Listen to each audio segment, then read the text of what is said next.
Hello students, मैं हूं सुनीता सिन्हा और आप सब देख रहे हैं मेरे YouTube channel Sunita Sinha's Hindi classes पर। स्टूडेंट्स, अगर मेरा वीडियो पहली बार देख रहे हैं या फिर मेरे चैनल में पहली बार आए हैं तो प्लीज़ चैनल को सब्सक्राइब कर लीजिए, साथ में बेल आइकन भी दबा दीजिए ताकि मेरा वीडियो अपलोड होते हुए आपको तुरंत मिल जाए। स्टूडेंट्स, इन दिनों हम सवाल आपके जवाब हमारे वीडियो बना रहे हैं। आपका जो क्वेश्चन है, क्वेरी है, उसको हम यहाँ सॉल्व कर रहे हैं। आकाश का ये था क्वेश्चन कि मैम जाए इस प्रकार से, जाए या जाए, इन तीनों में कौन सही होगा? जाएंगे और जाएंगे इस तरह से लिखाएगा, या फिर आएंगे आएंगे इस तरह से होगा, या फिर बताएं या बताएं। इनमें अंतर स्पष्ट कीजिए, में कौन सही होगा।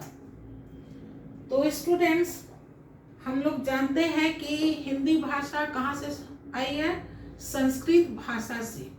सबसे पहले संस्कृत भाषा था, उसके बाद चूंकि संस्कृत भाषा के कुछ शब्द को उच्चारण करने में दिक्कत होती थी, बच्चे हैं, बूढ़े हैं, या किन्हीं को दिक्कत हो रही थी, इसलिए क्या हुआ, संस्कृत भाषा के कुछ शब्दों में सुधार लाया गया, उसमें परिवर्तन लाया गया ताकि उसके उच्चारण करने में सुविधा हो।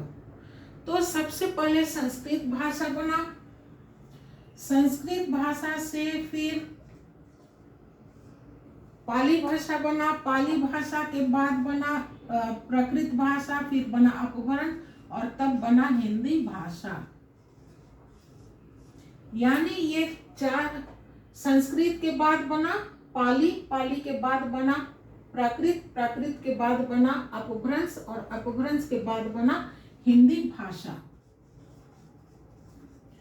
यानी इन 1 2 3 पड़ाव पार करते हुए संस्कृत भाषा, हिंदी भाषा बना।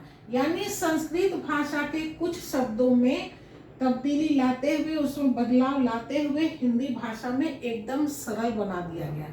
एज फॉर एग्जाम्पल, जैसे मान ले क्षेत्र। संस्कृत भाषा में क्षेत्र शब्द है जिसका अर्थ होता है, खेत को बोलते थे क्षेत्र। तो क्षेत्र बोलने में दिक्कत होती थी, नहीं उच्चारण कर पाते थे, कि जो भी कारण हुआ हो तो उसमें सुधार होता गया, और सुधार होते होते हिंदी भाषा में क्या बोला गया? खेत। अब खेत बोलने में आसानी होने लगा, कोई दिक्कत नहीं है। खेत को बोलते थे क्षेत्र, संस्कृत में अभी भी बोलते हैं क्षेत्र, खेत को क्षेत्र बोलते हैं, लेकिन चूंकि जैसे दुग्ध,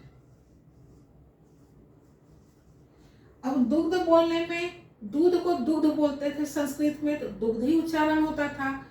तो चूंकि दिक्कत होती थी उच्चारण करने में, इसलिए इसमें परिवर्तन लाते लाते इसको क्या बोला गया? दूध। अब ये आसानी से बोलने लग गया दूध। पहले दूध को बोलते थे दुग्ध, दुग्ध, क्षेत्र, क्षेत्र, लेकिन हिंदी में खेत और दूध। तो इस तरह से संस्कृत भाषा के कुछ शब्दों में परिवर्तन लाते लाते हिंदी भाषा बना, और इसमें एकदम सरल शब्द हो गया जिसको उच्चारण करने में दिक्कत नहीं होती है। तो ये जान गए कि हिंदी भाषा जो है संस्कृत भाषा से बना है। तो हिंदी भाषा का व्याकरण भी संस्कृत भाषा से ही आया है। संस्कृत भाषा का जो व्याकरण है बना, नियम, व्याकरण, संस्कृत भाषा को शुद्ध शुद्ध बोलने और लिखने के लिए जो नियम बना व्याकरण, वो भी हिंदी भाषा का व्याकरण संस्कृत भाषा से ही आया।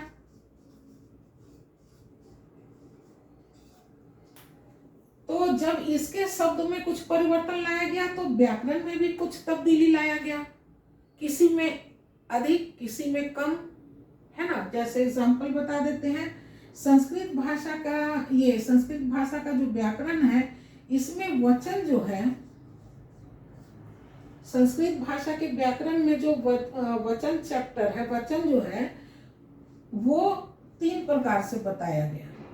इसके 3 प्रकार बनाए गए संस्कृत भाषा में। एक वचन, उसके बाद बना द्विवचन। संस्कृत के व्याकरण में वचन जो है, चैप्टर, अध्याय, उसमें वचन की परिभाषा देकर उसके भेद जो बनाए गए हैं, तो 3 भेद हैं। एक वचन, एक संख्या में एक होगा तो एक वचन, अगर एक के बाद संख्या में 2 होगा तो द्विवचन, द्वि यानी 2, यानी ये संख्या में 2 होगा, और जब 2 से अधिक होगा 3, 4, 5, 6, तब वो कहलाएगा बहुवचन में आएगा।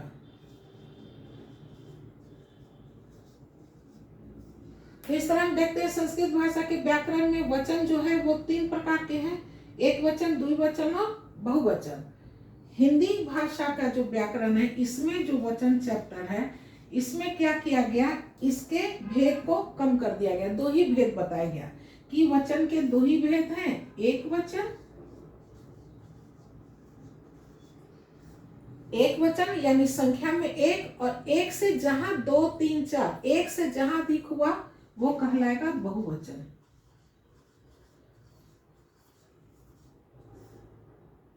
बहुवचन तो देख रहे हैं इस तरह से यहाँ इसके भेद को कम कर दिया गया। और अगर अधिकता देखा जाए तो संस्कृत भाषा में, संस्कृत भाषा का जो व्याकरण है, इसमें जो वर्ण चैप्टर है, वर्ण चैप्टर में और सब सही है, कहीं सब चीजों में तब्दीली नहीं किया गया, बदलाव नहीं लाया गया, परिवर्तन नहीं किया गया, सिर्फ कहीं कहीं परिवर्तन ला दिया गया, उसमें बदलाव चेंज कर दिया गया। जैसे वचन में 3 है, यहाँ 2 कर दिया गया, घटा दिया गया है। वर्ण में देखिए, वर्ण में जो अयोगवा है, वर्ण चैप्टर में अयोगवा,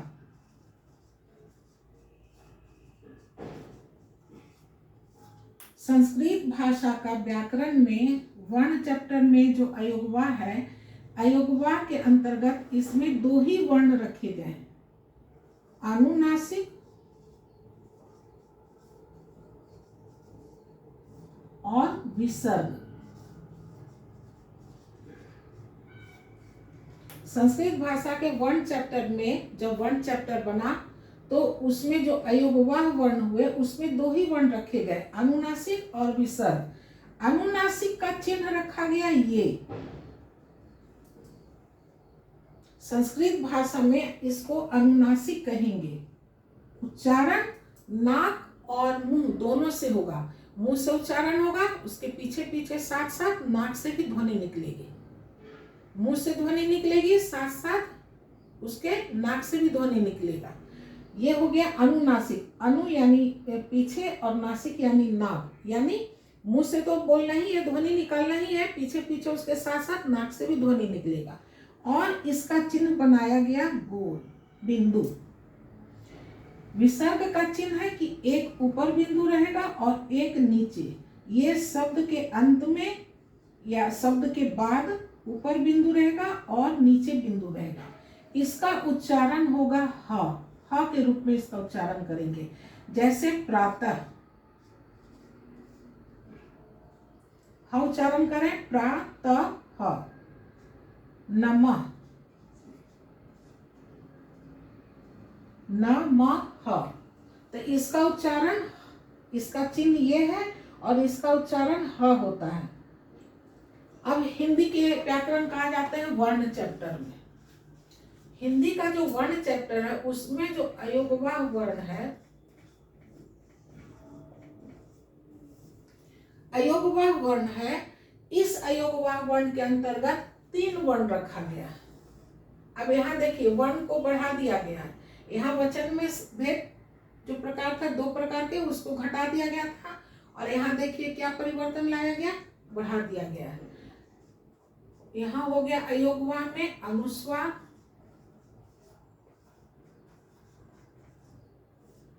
अनुनासिक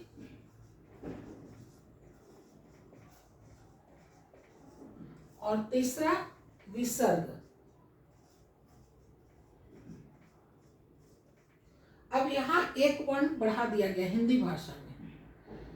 अनुस्वार का क्या चिन्ह है, शिरोरेखा के ऊपर में बिंदु, अनुस्वार बोले या फिर बिंदु बोले। अनुनासिक का क्या है, शिरोरेखा के ऊपर में चंद्र बिंदु लगा रहेगा, चंद्र बिंदु, चंद्रमा के आकार का चिन्ह देकर फिर उसके बीच में बिंदु। और विसर्ग का वही संस्कृत की तरह है, एक ऊपर बिंदु और दूसरा नीचे बिंदु रहेगा। इसका उच्चारण ह ही होता है। विसर्ग जो है ये हिंदी भाषा में प्रयोग नहीं होता है, ये संस्कृत भाषा के शब्दों में ही प्रयोग होता है। और हम लोग जानते हैं कि हिंदी भाषा में संस्कृत भाषा के शब्द को ज्यो के त्यों प्रयोग करते हैं। जैसे प्रातः, हिंदी में हम लोग प्रातः लिखते हैं, प्रायः संस्कृत भाषा का शब्द है, लेकिन हम लोग हिंदी भाषा में इसका प्रयोग करते हैं। संस्कृत शब्दों का भी हम लोग एज इट इज, ज्यों का त्यों हिंदी भाषा में प्रयोग करते हैं। लेकिन ये विसर्ग जो है ये संस्कृत भाषा में ही प्रयोग होता है। लेकिन चूंकि हम लोग संस्कृत भाषा के शब्दों को हिंदी में प्रयोग करते हैं, इसलिए ये वर्ण को हम लोग यहाँ पढ़ते हैं। ये हो गया कि हिंदी भाषा का संस्कृत भाषा के व्याकरण से ही हिंदी भाषा का व्याकरण बना है। उसमें कुछ कमी और कुछ अधिक कर बना है, लेकिन ये व्याकरण भी संस्कृत भाषा से ही आया है, उसी के अनुरूप बना है, लेकिन थोड़ा कम अधिकता कर दिया गया है। इतना क्लियर हो गया। अब अयोगवा में जो ये 3 वर्ण है वो कैसे 3 वर्ण बना? अनुनासिक, अनुनासिक में कहा गया है कि इसमें मुंह और नाक दोनों से ध्वनि निकलेगा, है ना। तो अनुनासिक को यहाँ ले लिया गया अनुनासिक, लेकिन इसके चिन्ह में परिवर्तन कर दिया गया कि इसका चिन्ह यहाँ रहेगा। शब्द ये लिया गया है, लेकिन चिन्ह इसका नया बना दिया गया है, चंद्र बिंदु। इसलिए इसका हिंदी में अनुनासिक को चंद्र बिंदु भी बोलते हैं। दूसरा है इसका जो अनुनासिक का जो चिन्ह है बिंदु, सिर्फ वो ले लिया गया है बिंदु, लेकिन इसका नाम दे दिया गया अनुस्वार। अनु यानी पीछे, स्वर यानी स्वर वर्ण। ये जब भी लिखा जाता है तो स्वर वर्ण के बाद ही लिखा जाता है, या फिर पंचमाक्षर को ही अनुस्वार में बदलते हैं, और ये तो संस्कृत का है ही है। तो इसका जो ये 2 है ना, ये 2 यहाँ अलग अलग कर दिया गया। अनुनासिक शब्द लिया गया, उसका चिन्ह नया रूप दे दिया गया है, यहाँ इसका चिन्ह ले लिया गया है और नाम नया दे दिया गया है कि ये अनुस्वार है। उच्चारण समझ में आ गया। इसका उच्चारण कहाँ से होता है, या इसको अनुस्वार को नासिक्य भी कहते हैं, नासिक्य, नासिक्य बोले या फिर बिंदु बोले, नासिक्य बोले या फिर बिंदु बोले, 1 नाम 2 नाम 3 नाम हो गया। अनुस्वार, नासिक्य या फिर बिंदु। नासिक यानी नाक से उत्पन्न, अर्थात इसका उच्चारण कहाँ से होता है, नाक से होता है। उत्पत्ति इसकी नाक से होती है, लेकिन ध्वनि मुंह से निकलता है। अनुनासिक बोले या फिर चंद्र बिंदु बोले।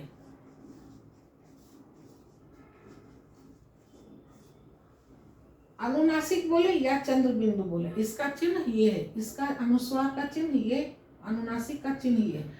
अनु यानी पीछे, नासिक यानी नाक। मुंह, किसी भी शब्द का उच्चारण जब हम मुंह के साथ साथ नाक से भी ध्वनि निकालते हैं, मुंह से ध्वनि निकला, साथ साथ उसके पीछे नाक से भी ध्वनि निकला, तब वो कहलाएगा अनुनासिक। और जहाँ उच्चारण अनुनासिक का होगा वहां हम चिन्ह लगाएंगे चंद्र बिंदु का। लेकिन चंद्र बिंदु तभी लगेगा जब शिरोरेखा के ऊपर में कोई मात्रा नहीं लगा हो। अगर कोई मात्रा लगा होगा तो हम क्या करेंगे, मात्रा लगा अगर है, मान लिया एक ही मात्रा लगा हुआ है ना, जैसे माँ में एक ही मात्रा लगा है, लेकिन बोल रहे हैं हम मैं, मुंह से और नाक से भी ध्वनि निकल रहा है मैं, तो क्या होगा, अब यहाँ चूंकि पर्याप्त जगह नहीं है, इसलिए इसका जो चंद्रमा के आकार का है उसको हटा देंगे और सिर्फ बिंदु प्रयोग करेंगे। और अगर मात्रा नहीं रहेगा तो फिर यहाँ चंद्र बिंदु का प्रयोग करेंगे। ये इतना समझ में आ गया। अब है इनका कहना, हाँ संस्कृत भाषा का एक और नियम, ये भी हम जान ले तो इसको समझने में हमको आसानी होगी। संस्कृत भाषा का ये नियम है कि अगर किसी शब्द के अंतिम वर्ण के ऊपर में अगर ये अनुनासिक लगा हुआ है तो उसका उच्चारण म के रूप में होगा। जैसे स्वयं, स्वयं क्या है? ये संस्कृत शब्द है और इस शब्द के अंतिम वर्ण के ऊपर में अनुनासिक लगा हुआ है। चूंकि यहाँ अनुनासिक है इसका नाम, इसलिए हम अनुनासिक ही यहाँ बोल रहे हैं। अनुनासिक लगा हुआ है, यहाँ अनुनासिक का चिन्ह है, ये अनुनासिक हो गया। लेकिन संस्कृत के व्याकरण में ये नियम बना है कि अगर किसी शब्द के अंतिम वर्ण के ऊपर में अनुनासिक लगा हुआ है तो इसका उच्चारण हम म करेंगे। इसलिए हम इसको पढ़ते हैं स्वयं, म कहते अंत में। त्वम, त वह है, अंतिम वर्ण है, अंतिम वर्ण के ऊपर में अनुनासिक लगा है, इसका उच्चारण हम क्या करेंगे? यहाँ पर म के रूप में करेंगे। लेकिन जब हम म लिखेंगे तब ये नहीं लगाएंगे, और जब म नहीं लिखेंगे तो हम अनुस्वार लगाएंगे। ये लिखे इस तरह से या फिर इस ऐसे लिखे, तो हम ऐसे लिखे या फिर ऐसे लिखे, इसका भी लिखने का नियम है। लेकिन हम उतना डिटेल में नहीं जा रहे हैं, शायद किसी वीडियो में हम बता चुके हैं कि ये कब लिखाएगा और ऐसे कब लिखाएगा। इतना जान लीजिए कि ये संस्कृत शब्द का है कि शब्द के अंतिम वाले वर्ण के ऊपर में अगर अनुनासिक लगा हुआ है, ड्यू टू संस्कृत व्याकरण, यहाँ अनुनासिक का ये चिन्ह है, अगर ये लगा हुआ है तो इसका उच्चारण हम म के रूप में करते हैं। लेकिन ये नियम हिंदी में नहीं है। हिंदी के कोई ऐसा शब्द नहीं है जिसके कि अंत में अनुस्वार लगा हो। अब हिंदी में हम इसको अनुस्वार बोलेंगे, है ना। तो हिंदी में ऐसा कोई नियम नहीं है कि हिंदी के शब्दों में अंतिम वर्ण के ऊपर में अनुस्वार लगा हो। तो इस नियम के तहत तो हम यहाँ पर देख लें कि ये तो गलत हो जाएगा, क्योंकि हिंदी में ये नियम है ही है नहीं है लिखने का कि अंतिम वर्ण के ऊपर में अनुस्वार लगाएं। और जाए जो है ये हिंदी शब्द है। कैसे? संस्कृत में जाने को कहते हैं गच्छ, गच्छ यानी जाना, संस्कृत में कहेंगे जाना। अब ये अपना टेंस के अनुसार, काल के अनुसार इसका नियम है कि तीतांती वर्तमान में है तो तीतांती सी तथा आमियावा आमा बन लगता है। तो अगर वह जाता है तो लिखेंगे गच्छ में ती, यानी जाता है। जैसे इंग्लिश में होता है आई गो, वी गो, दम गो, यू गो, ही गोज, ही के साथ एस या एस लग जाता है, ही गोज, दे गो। उसी तरह से संस्कृत का भी है, वर्तमान में तीतांती सी तथा आमियावा आमा, वह जाता है तो स गच्छति बोल देंगे। लड़की जाती है तो सा गच्छति हो जाएगा। ठीक है, उतना डिटेल नहीं जाना है। तो इस नियम के अनुसार ये जाना जो है हिंदी शब्द बना है, हिंदी शब्द है जाना, और जाना से जाए बना। जा, देखो अब क्रिया भी थोड़ा हमको बताना पड़ेगा। क्रिया शब्द का जो मूल रूप है यानी धातु रूप है वो होता है जा, आ, गा, खा, है ना। ये संस्कृत का मूल रूप है। और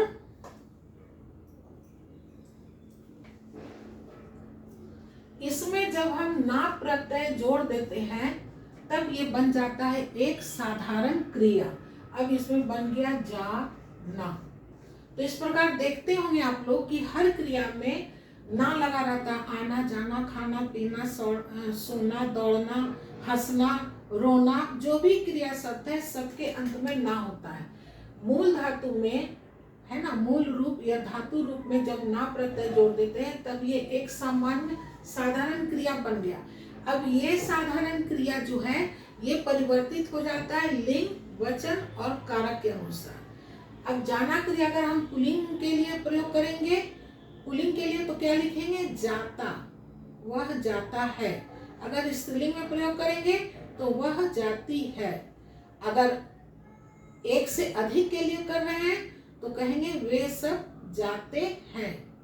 तो इसका रूप परिवर्तित हो जाता है लिंग, वचन और कारक के अनुसार। जाने के लिए, जाने से, जाने को, अगर उसके जाने से तुमको क्या दिक्कत है?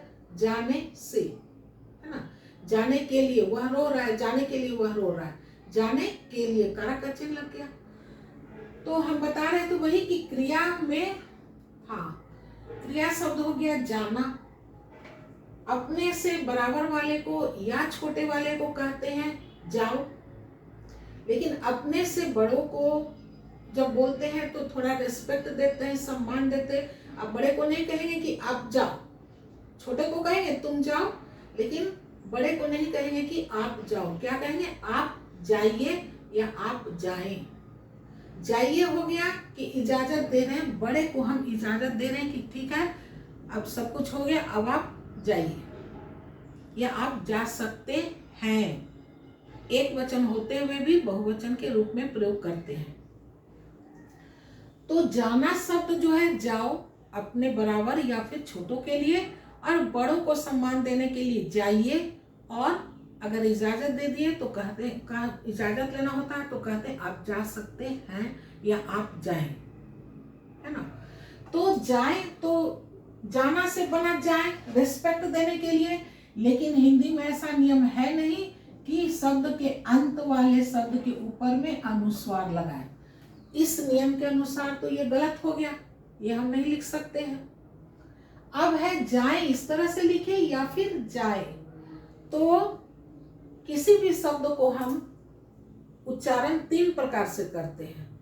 निर्नुनासिक, यहाँ पर इसको इरेज कर देते हैं क्योंकि ये तो समझ में आ गया होगा।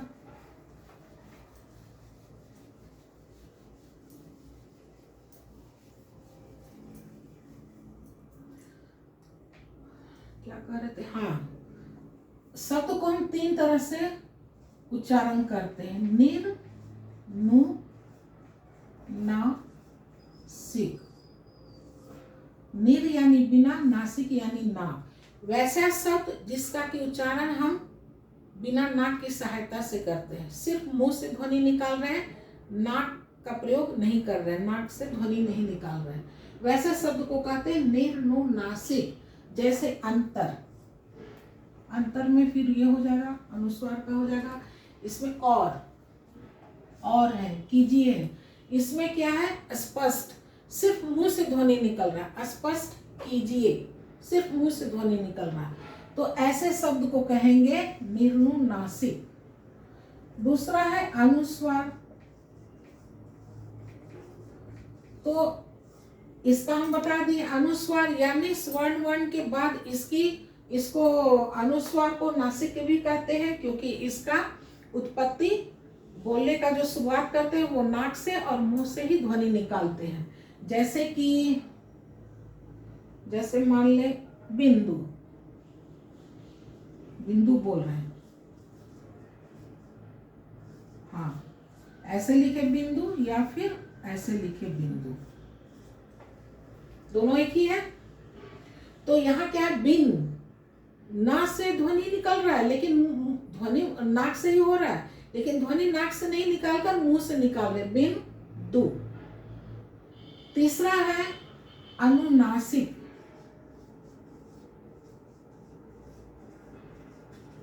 जिसका कि चिन्ह है इस प्रकार से, अनु यानी पीछे, नासिक यानी नाक। मुंह से ध्वनि निकाल रहे, किसी भी शब्द का उच्चारण करने में मुंह से तो ध्वनि निकलेगा ही, मुंह से ध्वनि निकल रहा है, साथ साथ उसके पीछे नाक से भी ध्वनि निकल रहा है, मुंह और नाक दोनों से ध्वनि निकल रहा है। जैसे मान लो गांव,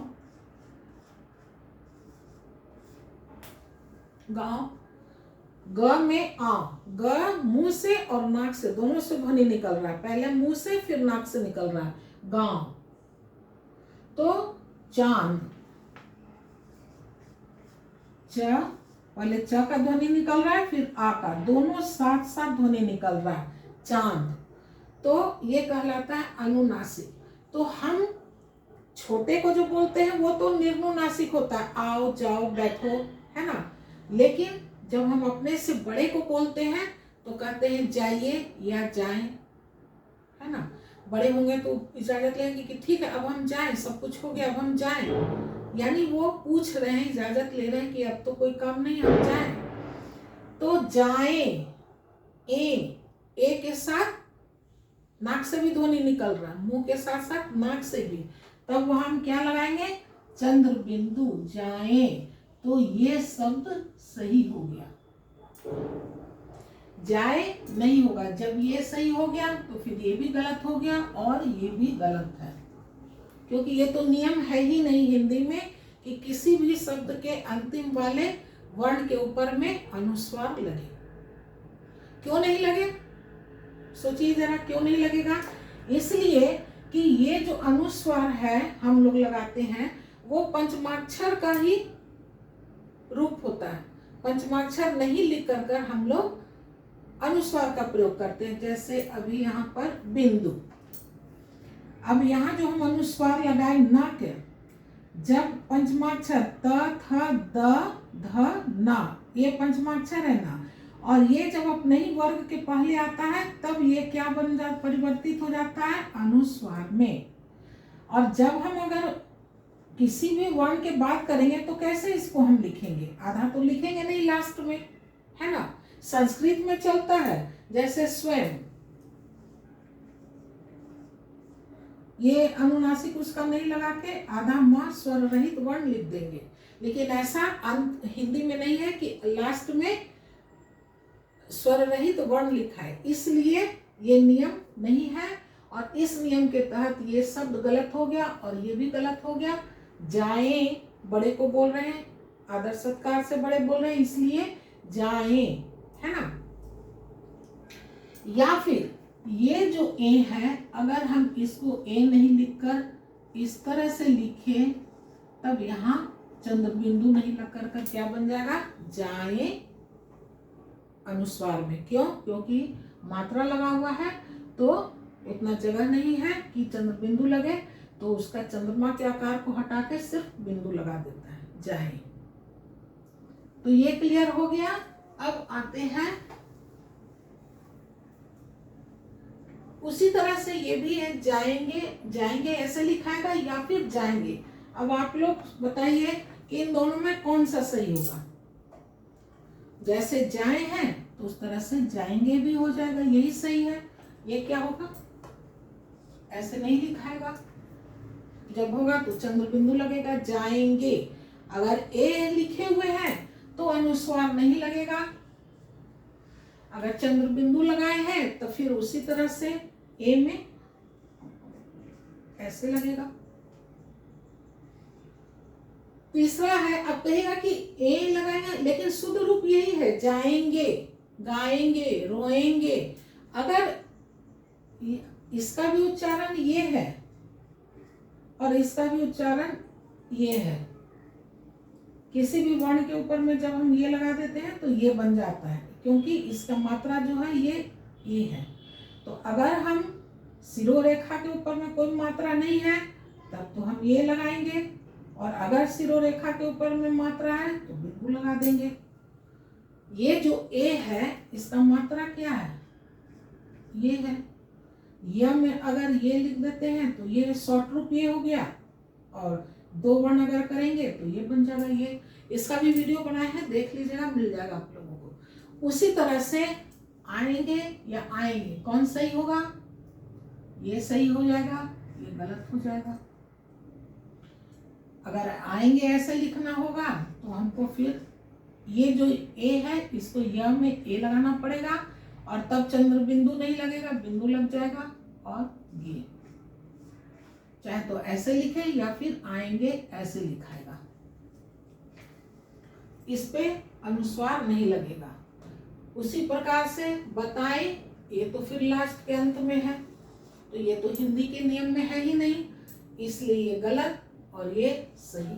बताएं, यही अंतर स्पष्ट हो गया। इसमें से जाए में ऐसे लिखाएगा या फिर जाए, आप ये जो यह है इसको आप यह में ए कर दीजिएगा तो इसका भी उच्चारण वही है ए, लेकिन ए बोलना है, नाक से भी है, तो चूंकि शिरोरेखा के ऊपर मात्रा है इसलिए अनुस्वार लग जाएगा। जाएंगे, आएंगे, जाएंगे, खाएंगे, है ना। तो मेरे विचार से आकाश को अब स्पष्ट हो गया होगा कि किस तरह से लिखना है। इन तीनों रूप में कौन सा रूप सही है? जाएं या फिर जाएंगे ऐसे लिखेंगे, या जाएं जाए को अगर यह लिखे तो जा, य और ए, जाए।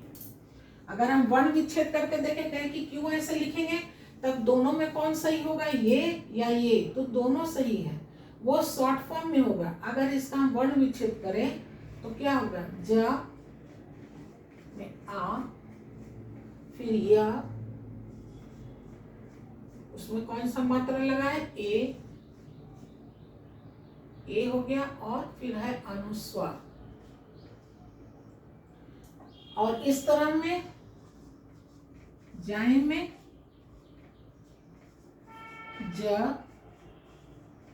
आ, ए और फिर अनुस्वार, ये सॉरी अनुनासिक। अब देखिए इसमें कितना हो गया, 1 2 3 4 5, 1 2 3 4, इसमें 4 ही वर्ण में उच्चारण दोनों का एक ही है, जाए जाए, दोनों का उच्चारण एक ही है। लिखने में सिर्फ इसमें 5 वर्ण आ रहा है और इसमें 4 वर्ण आ रहा है। आपको जो उचित लगे उसको लिखिए, लेकिन दोनों सही होगा। अगर शिरोरेखा के ऊपर मात्रा है तो ये प्रयोग करेंगे, अगर नहीं है तो इसका ये प्रयोग करेंगे। तो आकाश को क्लियर हो गया होगा कि इन तीनों में कौन सही है, जाएंगे और जाएंगे में कौन सही है, ये हो जाएगा। आएंगे या आएंगे में ये सही है, बताएं ये तो होगा ही नहीं, क्योंकि हिंदी नियम के अनुसार तो ये ऐसा शब्द ही नहीं बनेगा, बताएं ऐसे होगा। अगर मेरा वीडियो अभी तक सब्सक्राइब नहीं किए हैं तो प्लीज़ सब्सक्राइब कर लीजिए। अगर मेरा पढ़ाया हुआ समझ में आता हो, थोड़ी भी जानकारी मिलती हो, तो प्लीज़ वीडियो को लाइक एंड शेयर जरूर करें। मेरा वीडियो देखने के लिए आप सभी का बहुत बहुत धन्यवाद। फिर एक नए टॉपिक के साथ नए वीडियो मिलते हैं, तब तक के लिए bye bye and take care.